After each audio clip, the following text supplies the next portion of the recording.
प्रभु का वचन सीखने के लिए जाएंगे। अभी हम आगे सीखने जा रहे। इतना महान परमेश्वर का इतना बड़ा योजना उनके पास है। मैंने बताया परमेश्वर इतना महान है, इतना महान परमेश्वर, इतना बड़ा परमेश्वर, और उनका योजना हमारे साथ रहने का है। युगान युग तक हमारे साथ रहने का उनका योजना है। तो उस योजना के लिए हमको तैयार करने के लिए प्रभु ने कितना कुछ किया है, प्रभु ने कितना किया है, वो बात मालूम होने के बाद फिर हम अपने आप को हम कितना और करना है मालूम होगा। देखिए, आपने देखा है परमेश्वर को जानना है। परमेश्वर कितना महान है। इधर में पहाड़ों में बैठा हुआ देवता नहीं है, या मक्का मदीना में जाकर देखने वाला वो अल्लाह नहीं है। हमारा परमेश्वर सर्वशक्तिमान, जो बुद्ध लोग बोलता है या मूर्तियों में देखता है, वो नहीं है। सर्वशक्तिमान परमेश्वर, इतना महान परमेश्वर, इतना महान परमेश्वर को वो कितना उन्होंने हमारे लिए युगान युग रहने का योजना बनाया है। थोड़ी देर के लिए नहीं, युगान युग रहने का योजना बनाया है। तो उस योजना के लिए हमारा तैयारी के लिए उन्हें क्या किया है वो हम समझना पड़ेगा। एफएसी 2:12 से पढ़िएगा। आपको मालूम है, जो बात मालूम है उसमें ज़्यादा समय मैं खर्च नहीं करूँगा। जो आपको समझने के लिए मुश्किल है उसमें ज़्यादा समय खर्च करूँगा। एफएसी 2:12 से पढ़िएगा। तुम लोग उस समय मसीह से अलग और इस्राएल की प्रजा के पद से अलग किए हुए और प्रतिज्ञा की वाचाओं के भागी ना थे, और आशाहीन और जगत में ईश्वर रहित थे। पर अब तो मसीह देखिए, पहले हम कौन थे? और एक बार उधर तक पढ़िएगा दोबारा। तुम लोग उस समय मसीह से अलग थे और इस्राएल की प्रजा के पद से अलग किए हुए, हाँ, और प्रतिज्ञा की वाचाओं के भागी ना थे, हाँ, और आशाहीन हमको कोई आशा नहीं थी, और जगत में ईश्वर रहित थे। हमको परमेश्वर भी नहीं था। जिसको हम परमेश्वर करके पूछते थे वो परमेश्वर नहीं था, वो शैतान की धोखे था। पहले हमको आशा नहीं था, अभी हमको आशा मिला। नया पृथ्वी, नया आसमान, उसमें नए यरूशलेम में परमेश्वर के साथ युगान युग तक रहेंगे करके एक आशा हमको मिला है। पहले आशा नहीं था, और पहले हमको परमेश्वर नहीं था। हम हर चीज को पूछते हुए चलते थे। अभी परमेश्वर मिल गया। आशा नहीं था, आशा मिल गया। परमेश्वर नहीं था, हमको परमेश्वर मिल गया। हाँ, और नीचे। पर अब तो मसीह यीशु में तुम जो पहले दूर थे, मसीह के लहू के द्वारा निकट हो गए हो। हाँ, अभी निकट हो गया। हाँ, क्योंकि वही हमारा मेल है, हाँ, जिसने दोनों को एक कर लिया और अलग करने वाली दीवार को जो बीच में थी ढा दिया, और अपने शरीर में बैर अर्थात वह व्यवस्था जिसकी आज्ञाएं विधियों की रीति पर थी मिटा दिया, कि दोनों से अपने में एक नया मनुष्य उत्पन्न करके मेल करा दिया। नया मनुष्य हमारे अंदर उत्पन्न करके मेल कराया। हाँ, और क्रूस पर बैर को नाश करके इसके द्वारा दोनों को एक देह बनाकर परमेश्वर से मिलाए। एक देह बनाकर परमेश्वर से मिलाए। और उसने आकर तुम्हें जो दूर थे और उन्हें जो निकट थे, दोनों को मेल मिलाप का सुसमाचार सुनाया। क्योंकि उसी के द्वारा हम दोनों की एक आत्मा में पिता के पास पहुंच होती है। एक आत्मा में पिता के साथ पहुंच हो गया। इसलिए तुम अब विदेशी और मुसाफिर नहीं रहे, परंतु पवित्र लोगों के संगी स्वदेशी और परमेश्वर के घराने के हो गए। हाँ, मेरे प्यारों, परमेश्वर हमारे लिए क्या किया है वो बात आप समझना है। पहले हम परमेश्वर से दूर थे, आशा हमको नहीं था। अभी परमेश्वर भी मिल गया, आशा भी मिल गया, और परमेश्वर के घराने का होने का सौभाग्य मिला। हम कैसा परमेश्वर के घराने बन गए? हम इधर उधर काम करते थे, रोते थे, प्रभु ने आकर बोल दिया आओ तुम मेरे घर में आओ। ऐसा आया है? देखिए, हम जब देखते हैं गरीब बच्चों को देखते हैं, कल आपने वो वीडियो में देखा है, वो बहन माँ बन के, कितने हजारों का माँ बन गए, कैसा उन्होंने लोगों को परमेश्वर का प्यार से बच्चों को अपने घर में उनको संभाल रहे। कल आप लोग देखे होंगे। तो क्या परमेश्वर ने हमको दया से अपना घर में इसी तरह ले लिया है? नहीं, असली में परमेश्वर हमको अपना घर में पैदा होने का सौभाग्य दिया है। हम परमेश्वर के घर में क्या हुआ है? पैदा हुआ है। हम परमेश्वर के घर में वैसा नहीं आया, बल्कि परमेश्वर के घर में हम क्या हुआ है? पैदा हुआ। जन्म के द्वारा हमको नया, उधर में लिखा है नया मनुष्य उत्पन्न करके हमको क्या कर दिया? मेल करा है। नया मनुष्य उत्पन्न करके हमारे अंदर एक नया मनुष्य को प्रभु ने उत्पन्न करके परमेश्वर के, तो परमेश्वर हमको वैसा बुलाकर नहीं लाया, बल्कि परमेश्वर के घर में जन्म लेने के लिए मौका मिला। अभी मेरा बेटी सुसन इधर बैठी है,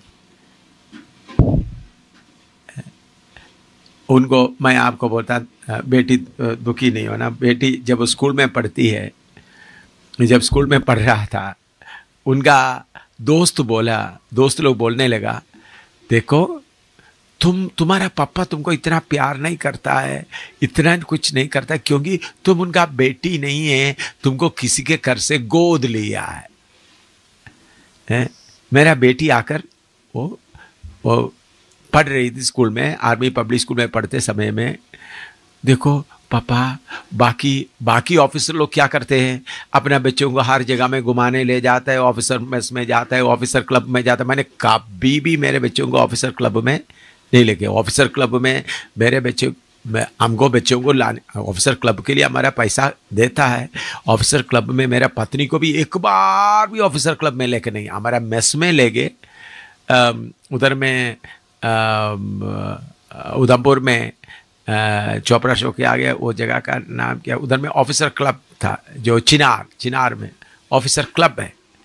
ऑफिसर क्लब में स्विमिंग पूल है, ऑफिसरों का सारा बच्चा उधर आकर खेलते कूदते, स्विमिंग करते हैं, डांस करते, उधर डांसिंग सिखाता है, सब कुछ करता है। बाकी ऑफिसरों का बच्चा सबको, तो मेरा बेटी को एक बार भी उधर नहीं लगे। मेरे पत्नी को कोई बहुत बड़ा कोई जनरल आता है तो उधर में एक पार्टी रहता है, उधर में सिर्फ एक पार्टी के लिए सिर्फ ले गए, बाकी डांस बाकी वगैरह का कभी लेकर नहीं गए। तो इनके दोस्त लोग पूछे, देखो तुम्हारा पापा तुमको ये नहीं कहते, तुम्हारा पापा तुमको ऐसा, तुम उनके घर में जन्म नहीं लिया, तुमको गोद लिया। आपको मालूम है, फिर बेटी सुसन उधमपुर में मिलिट्री हॉस्पिटल में उसका जन्म हुआ। तो मैं मिलिट्री हॉस्पिटल का जो ऑफिसर के लिए लिखा हुआ सर्टिफिकेट उधर से मिलता है, कैप्टन AM सामुएल का पत्नी अम्मनी का बेटी इतना बजे जन्म लिया करके वो कागज दिखाना पड़ा उनको। इधर बैठी है, तो शायद उनको याद होगा, देखो बेटी तुम वैसा घर में नहीं आया, बल्कि तू मेरे घर में क्या हुआ है? जन्म लिया है। तो मैं क्यों ये बात बताया है? हम हर एक प्रभु के घर में वैसा नहीं आया, बल्कि क्या हुआ है? जन्म लिया। पहला पत्रोस 1:23 पढ़ो। पहला पत्रोस 1:23। क्योंकि तुमने नाशवान नहीं पर अविनाशी बीज से परमेश्वर के जीवते और सदा ठहरने वाले वचन के द्वारा नया जन्म पाया है। वचन के द्वारा क्या पाया है? परमेश्वर के वचन के जैसा मैं और मेरा पत्नी के द्वारा मेरा बेटी जन्म लिया, इसी मुताबिक परमेश्वर का वचन के द्वारा क्या हुआ है? हम जन्म लिया है। जन्म से हम परमेश्वर के घर में आया है। इसलिए प्रभु यीशु कहता है, यूहन्ना 3:3 पढ़ो। 3 से 6 तक पढ़ो। यूहन्ना सुसमाचार 3 का 3 से 6 तक पढ़ो। यीशु ने उसको उत्तर दिया कि मैं तुझसे सच सच कहता हूँ, यदि कोई नए सिरे से ना जन्मे तो परमेश्वर का राज्य देख नहीं सकता। निकोदेमुस ने उससे कहा, मनुष्य जब बूढ़ा हो गया तो क्यों कर जन्म ले सकता है? क्या वह अपनी माता के गर्भ में दूसरी बार प्रवेश करके जन्म ले सकता है? यीशु ने उत्तर दिया कि मैं तुझसे सच सच कहता हूँ, जब तक कोई मनुष्य जल और आत्मा से ना जन्मे तो वह परमेश्वर के राज्य में प्रवेश नहीं कर सकता। क्योंकि जो शरीर से जन्मा है वह शरीर है, और जो आत्मा से जन्मा है वह आत्मा है। देखिए मेरे प्यारो, हम परमेश्वर के घर में वैसा नहीं आया, बल्कि क्या हुआ है? कैसा हुआ? जन्म लिया। हालेलुया। कोई आपको बोले आप धर्म परिवर्तन किया, आपने बोलना भाई मेरा मजहब नहीं बदला, मेरा धर्म परिवर्तन नहीं हुआ, घर परिवर्तन हुआ, घर बदल गया। पहले किसके घर में था? शैतान के घर में। अभी किसके घर में आ गया? परमेश्वर के घर में आया है। पहले किसके घर में था? शैतान के घर में। अभी किसके घर में आया? वो कैसा जन्म हुआ? परमेश्वर का वचन हमारे अंदर जाकर हमारे अंदर एक नया मनुष्य उत्पन्न हो, वो हमेशा तक जीवित रहने वाला है। तो प्रभु ने हमको प्रभु ने हमको वैसा इधर उधर से बुलाकर लेकर आया नहीं है। अभी मेरा बेटी को मैं बोलूं निकल जाओ मेरे घर से, अभी तो शादी हो गया तो बोले अपना छोटा सा जगह दिल्ली में बनाया, तो फिर भी मैं उनको बोले निकल जाओ आप मेरा घर से, तो वो क्या बोलेगी? मैं किधर जाऊं? मेरा घर यही है। जब हम घर में जन्म लिया है, हर बात का हकदार भी है हम, हर चीज का हकदार भी। जन्म लिया तो जन्म से हक है, हर चीज का हक है। अभी उदाहरण के तौर पर मैं आप लोगों को ऐसा बात नहीं होगा, लेकिन समझाने के लिए नहीं बोलता। अचानक मेरा मौत हो गया इधर बैठे बैठे, ये घड़ी इधर है, ये शारीरिक चीज है, आप सबको हक है मसीह में, लेकिन शारीरिक के तौर पर कौन किसको हक है उनका?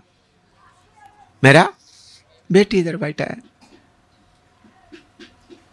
इधर में बैठा। अचानक आप सबको हक है आत्मिक तौर पर है, लेकिन समझाने के लिए बोलता हूं, तो जन्म से मिला हुआ हक है। हम परमेश्वर के घर में बाकी लोगों की तरह भीख मांगने वाला नहीं है। आपको मालूम है बहुत पास्टर लोग सिखाता है मांगो मांगो मांगो मांगो मांगो। आप अपना बाप से बाकी लोगों की तरह मांगता है? अपना असली बाप हक से लेता है, भीख मांगता है? नहीं, हम परमेश्वर से भीख मांगने वाला लोग नहीं है।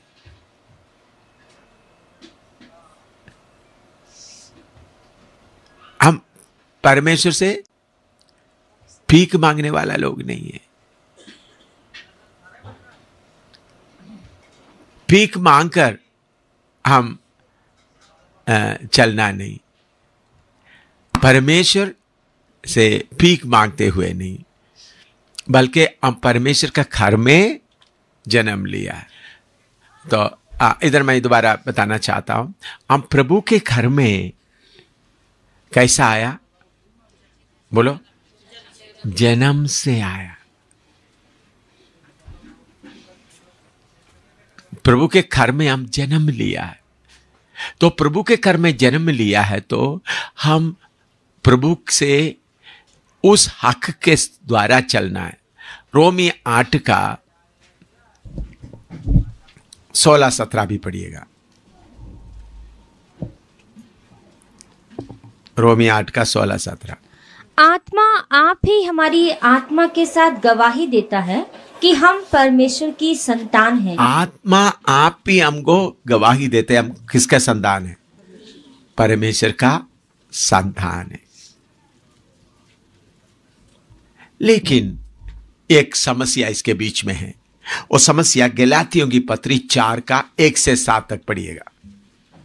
गलातियों की पत्री 4 का 1 से 7 तक। मैं यह कहता हूँ कि वारिस जब तक बालक है, यद्यपि सब वस्तुओं का स्वामी है, तो भी उसमें और दास में कुछ भेद नहीं, परंतु पिता के ठहराए हुए समय तक रक्षकों और भंडारियों के वश में रहता है। वैसे ही हम भी जब बालक थे तो संसार की आदि शिक्षा के वश में होकर दास बने हुए थे, परंतु जब समय पूरा हुआ तो परमेश्वर ने अपने पुत्र को भेजा, जो स्त्री से जन्मा और व्यवस्था के अधीन उत्पन्न हुआ, ताकि व्यवस्था के अधीनों को मोल लेकर छुड़ा ले और हमको लेपालक होने का पद मिले। और तुम जो पुत्र हो, इसलिए परमेश्वर ने अपने पुत्र के आत्मा को, जो हे अब्बा हे पिता कहकर पुकारता है, हमारे हृदय में भेजा है। इसलिए तू अब दास नहीं परंतु पुत्र है, और जब पुत्र हुआ तो परमेश्वर के द्वारा वारिस भी हुआ। देखिए, इधर में हम परमेश्वर का पुत्र है तो भी कोई पुत्री नहीं। परमेश्वर के घर में कोई पुत्री नहीं। सब कौन है? बहन लोग भी कौन है? पुत्र है। स्वर्ग में कोई पुत्री नहीं है, ये मालूम है ना। लेकिन हम बेटे इस शरीर में इधर में रहने के बाद बेटे बेटियां कहता है। एक जगह में लिखा है, दूसरा कोरिन्थी में लिखा है कि बेटे बेटियां, क्योंकि वो इस शरीर के लिए बताया। लेकिन असली में देखते वक्त हम सब कौन है? परमेश्वर का पुत्र है। बहन लोग भी कौन है? पुत्री नहीं, पुत्र है। अब लोग हमेशा समझना, मैं भी कौन हूं?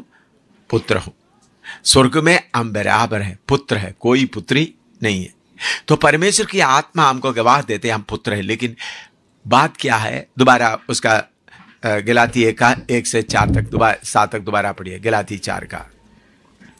मैं ये कहता हूँ कि वारिस जब तक बालक है, यद्यपि सब वस्तुओं का स्वामी है, तो भी उसमें और दास में कुछ भेद नहीं। हाँ, देखिए, जब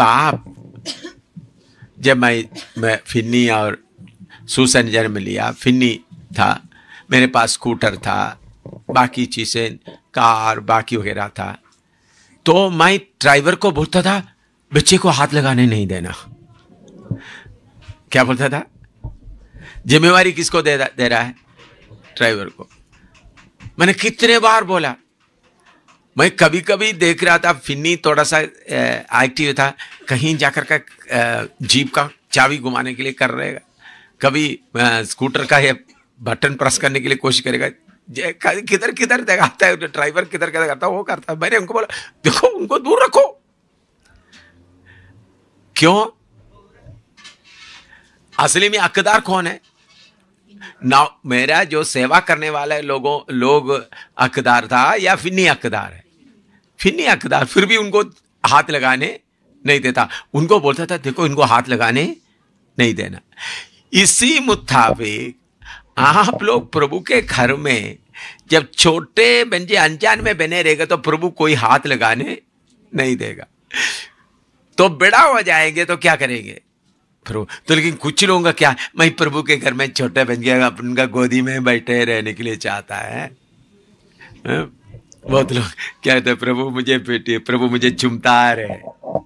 तो फिन्नी मेरे गोद में बैठ करके हमेशा सूसन मेरे गोद में बैठकर मैं उसको किस करते चुमते रहते, तो आइसक्रीम मिलेगा, लालीफाफा मिलेगा, क्या क्या है, जो जो चाहिए मिलेगा। लेकिन कार और स्कूटर बाकी चीज मिलेगा उनको? बोलेगा हाथ नहीं लगाना। किसको बोलेगा? नौकर को बोलेगा। लेकिन थोड़ा बड़ा होने के बाद बोलेगा कार ले जाओ, स्कूटर ले जाओ, हैं? इसी मुताबिक हम प्रभु आपकी ओर देखता रहता है, कब मेरा बेटा बढ़ेगा, कब मेरा बेटी आत्मा में बढ़ेगा। आप सोचते हैं प्रभु मुझे मच्छर नहीं काटना, प्रभु ये प्रभु चाहता है। अभी आप छोटा बच्चे को पालन पोषण करते वक्त माँ क्या करती है, वो बच्चे को, छोटा बच्चा है तो मच्छर आने भी नहीं देगा। ओ मेरे बच्चे को क्या नहीं करना, मच्छर भी नहीं लगना, मक्खी भी नहीं लगना। लेकिन थोड़ा बेटा 4-5 साल लगता, कितना माँ जाता है उनका मच्छर मारने के लिए, जाता है। फिर कुत्ता को भगाना है, सांप को भी मारना है? तब शाबाश बोलेगा, या मच्छर मारते मारते बेटा 20 साल का हो गया, मम्मी मम्मी मच्छर मच्छर मच्छर, तो फिर आए क्या बोलेगा, तो बेटा तुम क्यों इतना खाना खाया, तुम क्यों, क्या हो गया तुम्हारा दिमाग ठीक है? 20 साल उम्र आ गए तो मम्मी मच्छर मच्छर मच्छर। मैं आपको ये बोलते वक्त आपको ड्रामा लगे, लेकिन आप सब ऐसा ही करता है। प्रभु के साथ में क्या करता है?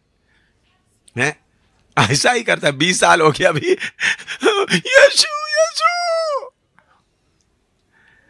प्रभु देखता है कब आप बढ़ेगा, लेकिन उसका एक समस्या है। समस्या आपको बताते वक्त आपको मालूम होगा, फिर आपका पेट में दर्द शुरू हो जाएगा। समस्या क्या है? पढ़िएगा 4:1 से पढ़ो।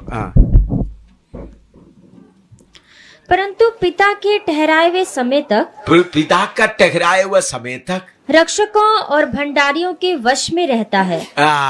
बेटा जब छोटा है तो पिता के समय तक किसके अंदर में रहता है? नौकर या सेवका। वैसे ही हम भी जब बालक थे तो संसार की आदि शिक्षा के वश में होकर दास बने हुए थे। परंतु जब समय पूरा हुआ तो परमेश्वर ने अपने पुत्र को भेजा, जो स्त्री से जन्मा और व्यवस्था के अधीन उत्पन्न हुआ, ताकि व्यवस्था के अधीनों को मोल लेकर छुड़ा ले और हमको लेपालक होने का पद मिले। और तुम जो पुत्र हो, इसलिए परमेश्वर ने अपने पुत्र के आत्मा को, जो हे अब्बा हे पिता कहकर पुकारता है, हमारे हृदय में भेजा है। देखिए, हम जब छोटा बच्चे को बड़ा करने के लिए सेवक होता है, इसी मुताबिक परमेश्वर अपना आत्मा को हमको लेपालक के रूप में दिया है। ये बात समझना। पवित्र आत्मा को आपको किसके लिए दिया है? एक, ताकि आपको सिखाकर किधर करूं। अभी पवित्र आत्मा में होकर हम अपने आप परमेश्वर को पिता करके बुलाता है, लेकिन चलते चलते स्वर्ग में जाने के बाद भी आप पवित्र आत्मा को ढूंढते रहोगे? बोलो, स्वर्ग में जाने के बाद आप पवित्र आत्मा को ढूंढेंगे? अभी आप हर बात पवित्र आत्मा की मदद से करते करते करते करते लेपालक के पुत्र बना दिया। इसका मतलब परमेश्वर हमको लेपालक का आत्मा देकर, स्पिरिट ऑफ अडॉप्शन, परमेश्वर की आत्मा देकर हमको सिखा कर लेकर चलना। जैसा फिन्नी, मेरा बेटा छोटा फिन्नी, उस वक्त गाड़ी जीप थे और दूसरा स्कूटर बाकी वगैरह मोटरसाइकिल जो कुछ है, तो उनको कोई कंट्रोल करने के लिए नहीं देते थे, बल्कि नौकर को रखे थे या हमारा सेवादार लोग रखते थे। तो उनके द्वारा करते करते करते अभी उनको सेवादार का कोई जरूरत नहीं, खुद कार भी चलाएगा, कुछ सब चीज चलाएगा, क्योंकि उस हालत में आ गया। तो परमेश्वर इसी मुताबिक हमको पवित्र आत्मा दे दिया ताकि हम उस आत्मा का अधीन रहे। क्या करें? लेकिन प्रॉब्लम, समस्या क्या है? बहुत बार आत्मा का अधीन में रहने के लिए हम तैयार नहीं होते।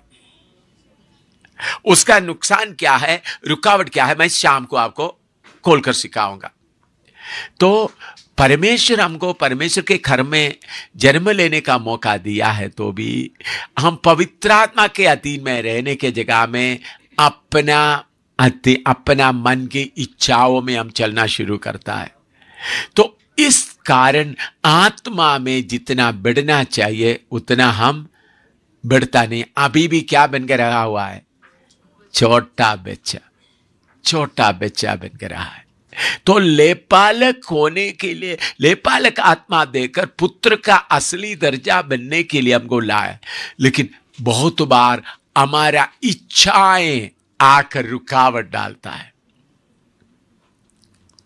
हम अनजाने में हमारा बुद्धि के तौर से आने वाला इच्छाओं का अधीन हो जाता है। तो ऐसा इच्छाओं का अधीन होने के कारण आत्मा का जितना बल आपके ऊपर होना चाहिए, आत्मा के द्वारा जितना अधिकार आपको मिलना चाहिए, वो अधिकार आपको नहीं मिलता। इधर लिखा, बेटा जब छोटा है, बालक है, दूसरों के अधीन में रहता है। हमको पवित्र आत्मा के अधीन में रहकर चलेगा तो जल्दी हमारा क्या होगा? बढ़ेगा। लेकिन हम पवित्र आत्मा का अधीन में नहीं रहता, बल्कि अपना मन की बातों के अनुसार रहता है। अपना मन की बातों के अनुसार रहने के कारण जितना आगे बढ़ना चाहता है उतना बढ़ने के लिए रुकावट हो जाता है। तो ये बात सब लोग अच्छी तरह समझना। गलाती 5:17 पढ़िएगा। गलाती 5:17। क्योंकि शरीर आत्मा के विरोध में और आत्मा शरीर के विरोध में लालसा करती है, और ये एक दूसरे के विरोधी हैं, इसलिए कि जो तुम करना चाहते हो वह ना करने पाओ। शरीर आत्मा के विरोध में, आत्मा शरीर के विरोध में क्या करता है? लालसा, आपस में लड़ते रहता है। बहुत बार हमारे अंदर का जो शारीरिक था बहुत बातों को हमारे अंदर में ले आता है। वो ले आकर हमको हमको चलाने के लिए हम रुकावट बन जाता है। तो जब आत्मा हमको चलाने में हम रुकावट बन जाते तो हम कमजोर होता है, कभी बढ़ता नहीं है। मैंने देखा है कुछ विश्वासी 20 साल का है, 30 साल का है, उसके बराबर 2 साल का विश्वासी उसे आगे बढ़ जाता है। एक विश्वासी 30 साल का है, वो 30 साल का तजुर्बा है, लेकिन आत्मा में कमजोर है। लेकिन 2 साल का विश्वास में आकर 2 साल वाला क्या कर रहा है? 30 साल से भी आगे जाता है। ऐसा होता है नहीं होता है? बोलो, आप लोग देखा है नहीं देखा है? 30 साल से आत्मा में उद्धार पाकर 30 साल हो गया, फिर भी लंगड़ा चलता है। लेकिन जो विश्वास में आकर 2 ही साल हो गया, वो आगे दौड़ रहा है, लंगड़े को पीछे डालकर आगे दौड़ रहा है। क्यों? जो 30 साल का विश्वास में आया, उन्होंने आत्मा को उनको बढ़ाने नहीं दिया, ज्यादा उनका बुद्धि काम करता रहा, शारीरिकता काम करता रहने के कारण उनको आत्मा में बढ़ने के लिए मौका नहीं हुआ। लेकिन 2 साल का, 1 साल का है तो क्या कर रहा है? अपने इच्छाओं को दबाकर आगे जाता है। तो जो इच्छाओं को दबाकर जाएगा वो ही क्या कर सकेगा? आत्मा में आगे बढ़ सकता है। इसलिए लिखा है शारीरिकता को क्रूस पर चढ़ाना। पढ़िएगा गलाती 5:24। गलाती 5:24। और जो मसीह यीशु के हैं, उन्होंने शरीर को उसकी लालसाओं और अभिलाषाओं समेत क्रूस पर चढ़ा दिया है। लालसा और अभिलाषा। लालसा मतलब हमारा दिल में आने वाला ख्वाहिश, लालसा और अभिलाषा। अभी आप बाजार में गए, उधर में एक नया स्वेटर देख लिया, आपके अंदर का शरीर का क्या बोलेगा? हो देखो स्वेटर ले लो, तुम्हारे लिए अच्छा होगा। उस वक्त आप उस बात को स्वीकार करेगा तो आप किसके अधीन में हो गया? उस शारीरिकता के अधीन में हो गया। तो अगर आप अच्छा स्वेटर देख लिया, अच्छा ठीक है, ए शरीरता तुम उधर रह, मैं देखता हूं, चलाने वाले को पूछता हूं। चलाने वाला कौन है? हाँ, इधर आकर पवित्र आत्मा, और स्वेटर तुमको चाहिए, तुमको चाहिए। तो 2-3 बार पूछा तो पवित्र आत्मा कुछ भी नहीं बोला, तो शरीरता को बोलना, सांप अनुमति नहीं दे रहा है भाई। किसको बोलना है? आपका शरीरता का भाई, भाई साहब, क्योंकि वो क्यों भाई है? क्यों उसको भाई बुलाता है? हमेशा साथ रहता है, हर बात में। पगले कौन आता है? पवित्र आत्मा आता है, आपका शरीरता आता है, हैं? बोलो कौन बरकत देगा? बोलो कौन आता है पहले? भाई शरीर की, असली में शरीरता हमेशा आप बोलने के बिना आता है। वो इतना जागता रहता, खाब एम शामिल को मदद करूं। आप लोगों को शायद ऐसा करता नहीं होंगे, आप लोगों से दूर रहते, डरते हुए दूर रहते होंगे शरीरता, है ना? हैं? आप लोग बड़ा डंडा लगाते हैं, इसलिए शरीरता मुंह नहीं खोलते होंगे। हैं? हमेशा हमको हर बात में मदद करने के लिए आने वाला कौन है? फर्स्ट, आप बोलो ना बोलो, सुबह हो, दिन में और रात को, तो शरीरता मदद करने के लिए इतना आगे आ जाता है। पवित्र आत्मा तभी आता है। पवित्र आत्मा असली में इस बात में बहुत सोंपेरी, सुस्त है, सुस्त मैं बोलता, क्यों? उनको जाके जगाने के बिना वो आगे नहीं आएगा। ये भी आप समझा है? तो अभी आप बाजार में गया, एक स्वेटर देख लिया। कल मुझे एक स्वेटर अच्छा मिला है, बहुत अच्छा है, धन्यवाद हो, मैं प्रार्थना, दिल्ली से मैं लोग लेके आया, अच्छा है, गर्म है। मैं प्रभु का धन्यवाद दिया। मैंने तो कहा पहनना है या, तो बोला पहन लो, ठीक है। तो जब पहन लो को बोल दिया तो मैं पहन लिया। और पहनने के लिए पवित्र आत्मा नहीं बोलना तो मैं क्या करना था? नहीं पहनना था, पहन लो, ठीक है, धन्यवाद। तो मैं पहले पवित्र आत्मा से पूछा, खोलकर देखना है? मैंने खोलकर, बहन लेके आए, खोलकर देखना है। तो उसके लिए भी पवित्र आत्मा बोला खोलो देखो। फिर बोलो, फिर पहनना है, पहनने के लिए अनुमति दिया। तो हम हमारे जीवन में जो कोई भी बात आते समय में हमारा बोलने के पहले कौन मदद के लिए आता है? तो अगर हम उस बात को मान ले तो फिर आत्मा में क्या होता जाता है? कमजोर होता जाता है। तो आपका शरीरता को डंडा लगाएगा तो आत्मा बढ़ेगा। तो शैतान क्या चाहता है? आप आत्मा में कभी ना बढ़े, हमेशा गुलाम बन गए। तो इसलिए शैतान हमेशा आपका शरीरता को जाओ जाओ ना, जाओ ना, मांगो ना, करना, शरीरता को क्या करता रहता है?